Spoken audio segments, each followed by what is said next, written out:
Hi friends, welcome to our channel మమతల నిలయం. అందరు ఎలా ఉన్నారండి? బాగున్నారా? నేనైతే చాలా చాలా బాగున్నాను. మీరు కూడా బాగుండాలని మనస్ఫూర్తిగా కోరుకుంటున్నాను. ఏంటి స్వప్న ఏదో ముందు పెట్టుకొని తింటూ మమ్మల్ని ఊరిస్తుంది అనుకుంటున్నారా? ఏం లేదండి, గుత్తి వంకాయ కారం కర్రీ.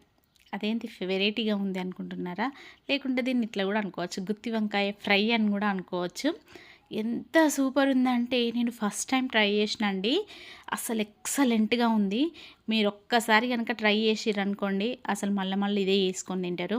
దీనికి సైడ్గా పప్పుచారు అవసరం లేదు, ఏది అవసరం లేదు. జస్ట్ ఇది ఒక్కటి చేసుకుంటే అసలు ఎక్సలెంట్, సూపర్ అంటే సూపర్ ఉంటుంది. దానికోసం నేను ఇక్కడ ఈ తెల్ల వంకాయలను తీసుకున్నా.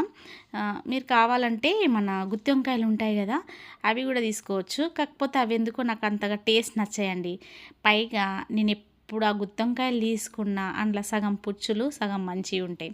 ఇక ఎందుకో అసలు ఆ కర్రీ టేస్టే నాకు నచ్చదు అసలు. అంటే గుత్తి వంకాయ కర్రీ ఇష్టం, కానీ ఆ వంకాయే ఈ కర్రీకి ఆ వంకాయలు సెట్ కావు. అందుకోసం అనేసి తెల్ల వంకాయలే తెచ్చుకోరి. ఇక వాటిని మంచిగా పురుగులు లేకుండా కట్ చేసుకొని అట్లా ఉప్పు నీళ్ళల్లో వేసి ఉంచుర్రి.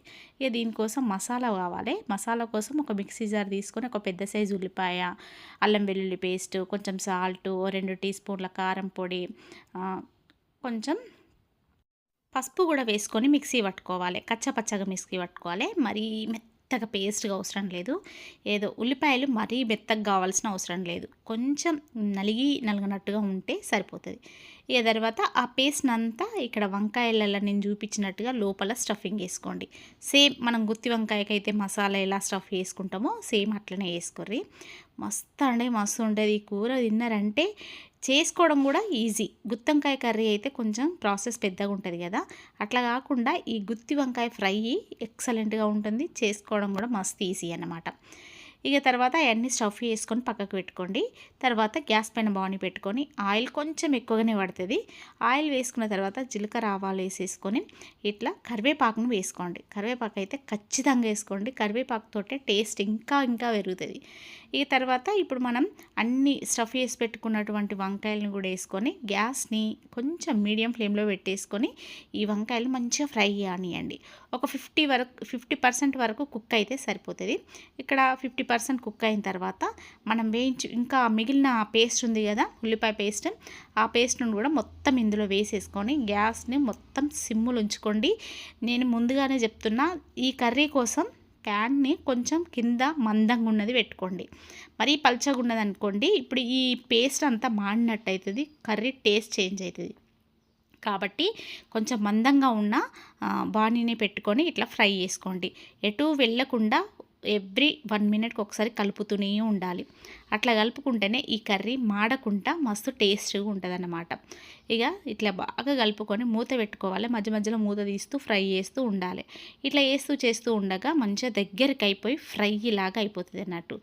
చూసిరా ఎంత సూపర్ ఉందో అసలు.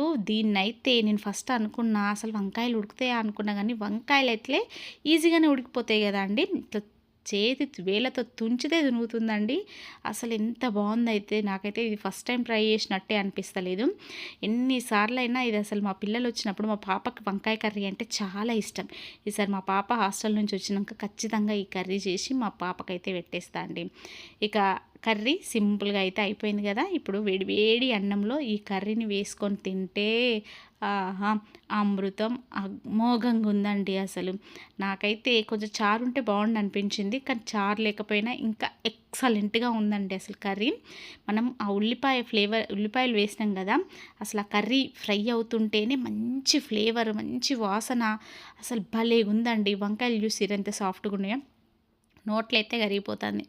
కూర అయితే ఎక్సలెంట్గా ఉంది. తప్పకుండా మీరైతే ట్రై చేయండి.